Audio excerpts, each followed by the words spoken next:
doesn't change, but the Fallout franchise surely did. There's a reason people still talk about Fallout New Vegas, long after its textures have aged and its engine creaks with every step you take across the Mojave. Maybe in part it is nostalgia for a different era of gaming. Maybe in part it's the Fallout name and what it used to stand for. Or maybe it's something deeper, something far rarer in this industry than we, and certainly the studios, would like to admit. Most RPGs today tell you that you can be anyone you want to be. A hero, a villain, a renegade who says snarky things in cutscenes. But once you scratch the surface, more often than not, you realize you're still just following the one story the game is willing to tell. The illusion of freedom is easy to craft when the rails are hidden under pretty lighting and expensive cinematics. New Vegas never cared about looking slick or hiding its seams. It definitely didn't hide its seams, it was glitchy as hell. It hands you a gun, points you towards a horizon shimmering in heat and danger, and says, "Go forth and reshape the world."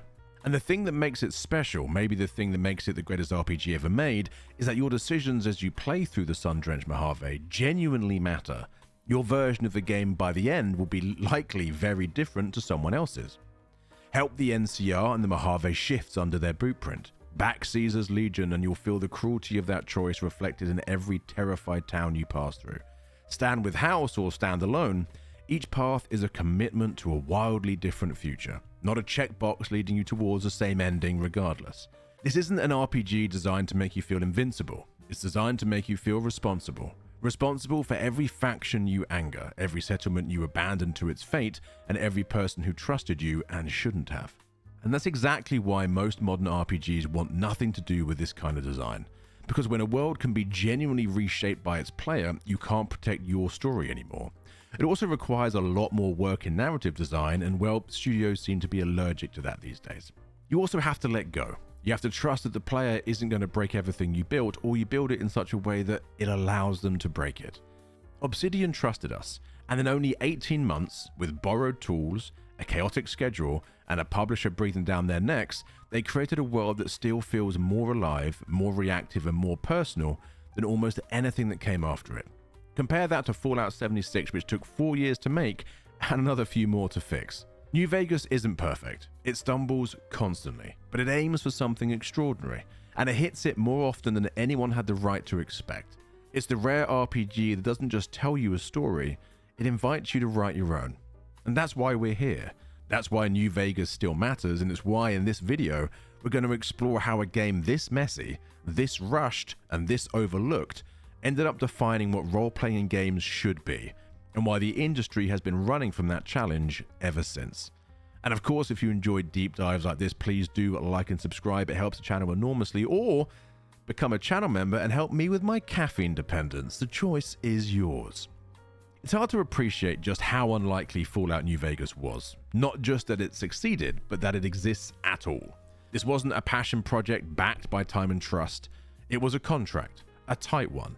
18 months to build a full-scale Fallout sequel, using a game engine that they didn't make, tied to a series they didn't own, with a publisher already setting the tone for what Fallout should be going forward. Obsidian were the new kids, at least in the eyes of the wider public. Sure, they were formed by the legend who helped build Fallout and Planetscape Torment, but that legacy doesn't pay salaries or guarantee a hit. What mattered to Bethesda was delivery and speed. A product to fill a release window, and so Obsidian were handed the keys to the Mojave, while simultaneously being told not to crash the car, not to change the route, and to bring it back before the fuel ran out.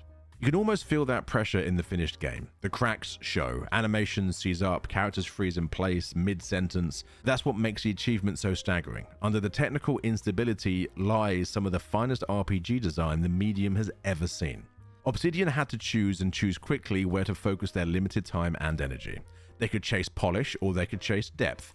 And they made a choice most studios wouldn't dare make today. They bet absolutely everything on player agency. While Bethesda leaned into spectacle and exploration, Obsidian doubled down on systems and consequences. Instead of building a wasteland that looks impressive from a distance, they built one that feels real once you start touching it. New Vegas isn't just filled with quests, it's filled with interactions. People with history, towns with politics, factions with real grit and teeth. And it wasn't a clean creative process, not at all. There were clashes about tone, design priorities, and what Fallout should become. Bethesda wanted the franchise to reach wider audiences. Obsidian wanted to honor the philosophical edge of the originals, the moral ambiguity, the stark humor, the way Fallout used to challenge you rather than hug you. So New Vegas became a balancing act between two visions. But here's the thing Obsidian understood. Fallout is at its very best when the world does not revolve around you. When you're just one more survivor trying to make something of yourself, not the chosen one destined to fix everything. That's the heart of this game's identity. You matter in the Mojave, but only because you make decisions that matter. In an interesting move, Bethesda tied Obsidian's bonus payments not to units sold, but to Metacritic score. A move that a skeptic like me would say was intentional, combined with the tiny 18th month development contract to ensure that bonus payouts were not made. In the end, Obsidian were not rewarded for what they achieved. Their target was an 85 score and they got an 84.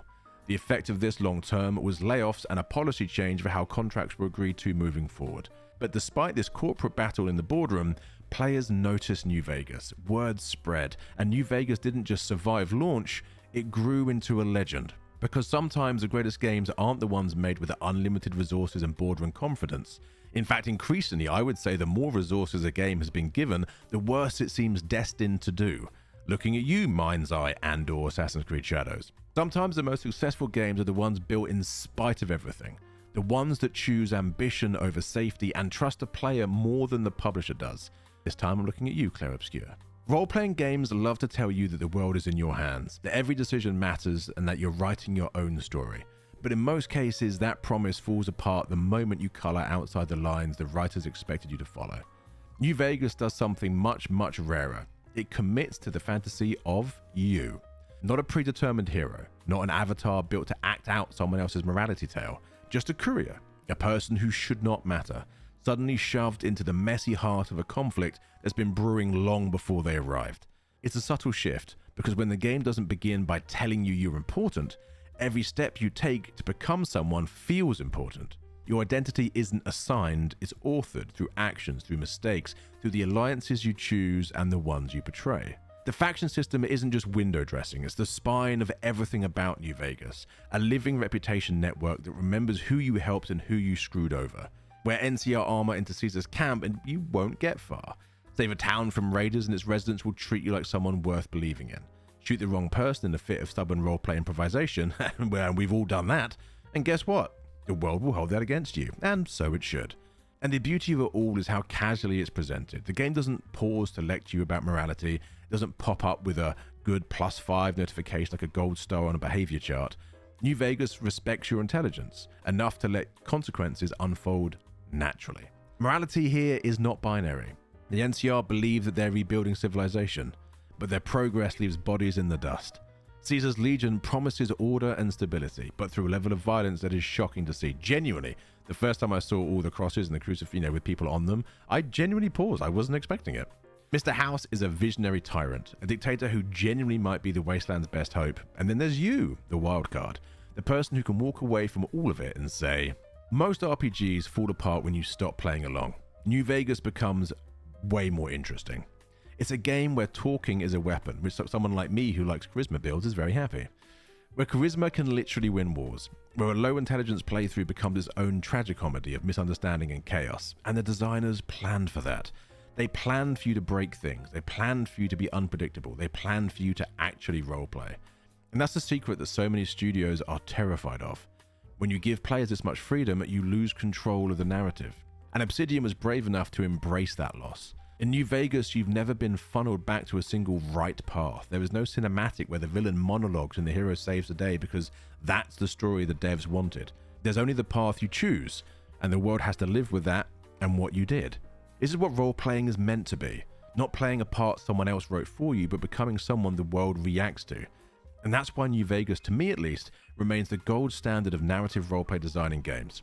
Choice is the most overused promise in gaming. We've all seen the trailers, dramatic slow-mo shots, music swelling, that voice, you know the one I'm talking about. In a land before time, one man, one dog, one slip and slide, and a summer they'll never forget.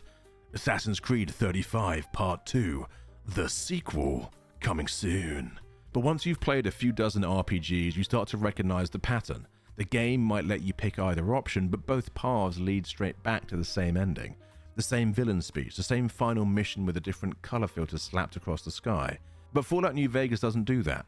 Here, choices don't merely branch off, they spiral and turn and transcend, and other words that mean branch, but in a way that means more than branch. Shut up, I know what I'm trying to say, I'm just no good at saying it. You're not navigating a tidy moral spectrum, you're diving headfirst into a political minefield, where every faction has a vision for the future, and none of them are clean. Supporting the NCR means signing up for bureaucracy, corruption, and imperialism disguised as democracy. The Legion order through slavery and cruelty, yet even they have followers who believe they're saving the wasteland from chaos and itself. Mr. House wants progress at any cost, placing the Mojave under one man's relentless genius. And then there's the obviously slightly more dangerous option, taking the seat at the top for yourself.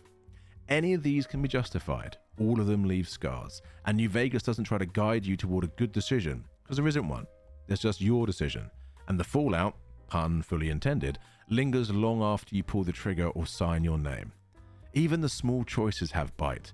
In Beyond the Beef, you can infiltrate a high society cannibal cult in the Ultralux. How you solve that quest through diplomacy, through brutality, through trickery, can fundamentally alter who lives, who dies, and how one of the Strip's most powerful families views you for the rest of the game. Or Come Fly With Me, a side quest for a forgotten group of ghouls, and yet the way you help them leave Earth in triumph or in a fiery crash landing becomes one more ripple in the Mojave's ecosystem. See, consequences in New Vegas aren't there to make you feel rewarded, they're there just to make you think, because every step you take towards one future means you are stepping away from another. Every faction you empower means crushing someone else's hopes underfoot. It is messy, it is uncomfortable, but it's also deeply fucking human. And that's what separates New Vegas from the safe design you've seen dominate modern RPG trends. Too many big studios treat their stories like precious glass sculptures, beautiful to look at, but don't touch. Obsidian instead hands you a sledgehammer and says, go on, see what happens. They let failure be part of the narrative. They let regret exist. They let you live with outcomes you didn't mean to cause. And in doing so, they created a story that belongs to the player in a way no scripted cutscene ever could. This is choice with teeth, choice that bites back, and it's something the industry has almost entirely backed away from. What makes a game world feel alive isn't the size of the map or the number of quest markers scattered across it. It's the sense that every settlement, every faction, every person you meet is here for a reason, not just because someone needed to fill empty space on a design document. That's where New Vegas quietly becomes a masterpiece. Crossing the Mojave isn't just travel, it's anthropology. You start in Good Springs, a town trying to hang on to the scrap of frontier community, held together by grit and mutual loyalty. Walk a little further down Highway 95 and you reach Prim, a town that's one turn away from total collapse. Go too deep into Legion territory and civilization gives you brutality, an ancient philosophy dressed as the solution. Every location tells a story, not a big dramatic one, but the kind that grows out of people trying to survive. Novak isn't just a town with a giant dinosaur, it's a place built around a dying tourist trap where paranoia and trauma shape every conversation. The Kings aren't just the Elvis gang, they're a community desperately clinging to identity in the ruins of Vegas culture. The Powder Gangs aren't filler enemies, they're prisoners forced into survivalism when the world around them fell apart. There are no blank NPCs here, no settlements that exist just to give you a shop and a side quest. Everything and everyone has context. And then there's the Strip, not the glossy fantasy of Fallout 4's Diamond City, but a fragile promise of what civilization could look like again. It's caught between corporate control, military oversight, and the threat of a dictator with a robot army under his casino floor. Its glitz stretched thin over desperation. Without you, the Strip will continue being that fragile dream forever. With you, it can become something else entirely. The Mojave feels real because it doesn't wait for you to show up. The conflicts are already in motion. The NCR isn't a fresh new faction discovering the world for the first time. They've been grinding forward long before you were shot in the head and left for dead in the desert. The Legion already has loyalists and spies everywhere. House has his plans sealed away in vaults beneath the city, ready to deploy. You're not the center of the world. You're one more unstable variable thrown into a political ecosystem already on fire. That's where New Vegas separates itself from most open world RPGs.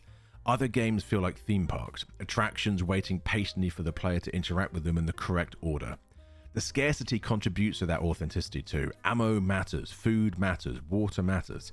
So if you turn on hardcore mode, well, I just assume you have some deep trauma you don't fancy resolving today.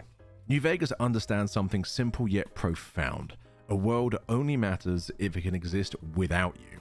and a story only matters if your presence forces it to change. The Mojave isn't built for the player, it's built for itself, and that's why exploring it feels like genuine exploration and fun, rather than an exercise in quest marker cleanup. A lot of RPG companions feel like collectibles. They join your party, throw out a few quips in combat, maybe you can fuck them, and every now and then they'll unload a monologue of when they confess their tragic backstory before returning to silence. It's a checkbox, companion writing, completed and filled. In New Vegas, each companion is someone the Wasteland has already broken, or is in the process of breaking. They're not waiting around for you to save them. They're living with the consequences of their own choices, and they want to see what yours say about you. Boone isn't just a sniper with a cool red beret, although it is a cool red beret. He's a man carrying guilt so heavy it has hollowed him out from the inside. When he sees injustice, his reflex is violence, not vengeance, but punishment. Pairing with him changes how you see the NCR and the Legion both. Through Boone, you confront the cost of loyalty.